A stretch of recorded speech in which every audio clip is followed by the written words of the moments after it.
ব্যক্তি আনোয়ারুল আজিম যেমনই হন, এলাকায় জনপ্রিয়তা দেখে তাকে তৃতীয়বার আওয়ামী লীগের মনোনয়ন দেওয়া হয়, জানালেন আওয়ামী লীগ সাধারণ সম্পাদক ওবায়দুল কাদের। তিনি বলেন, তবে অপকর্ম করলে আওয়ামী লীগ সভাপতি প্রধানমন্ত্রী শেখ হাসিনা কাউকে ছাড় দেন না।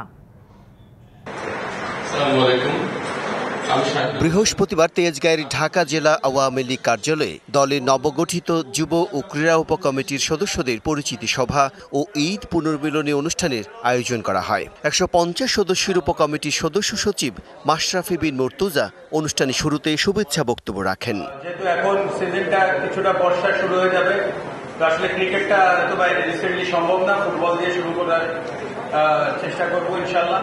অনুষ্ঠানে বক্তারা ক্রীড়াঙ্গনকে এগিয়ে নেওয়ার প্রত্যয় ব্যক্ত করেন। আমি প্রথমবারের মতো আন্তঃবিশ্ববিদ্যালয়ে টুর্নামেন্ট হয়েছিল, আমি যেটি স্পন্সরের মাধ্যমে করে আমি এটি আয়োজন করেছিলাম। এখনো আপনাদের জাতিকে দেওয়ার আছে, আপনারা আপনাদের নিজ নিজ অবস্থান থেকে এখানে আপনারা অবদান রাখবেন। প্রধান অতিথির বক্তব্যে আওয়ামী লীগের সাধারণ সম্পাদক ওবায়দুল কাদের বলেন, খুন হওয়া সংসদ সদস্য আজিমের বিষয়ে অপপ্রচার চলছে।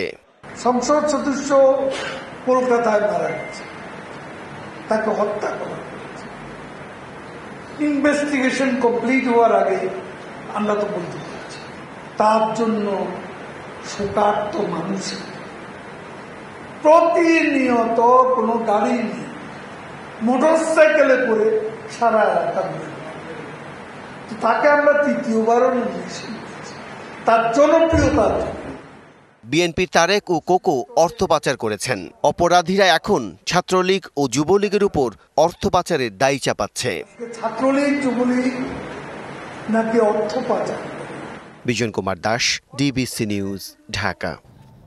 নগদে ৫০০ টাকা বা তার বেশি পেমেন্টে পেতে পারেন ঢাকায় জমিসহ ২০ কোটি টাকার পুরস্কার।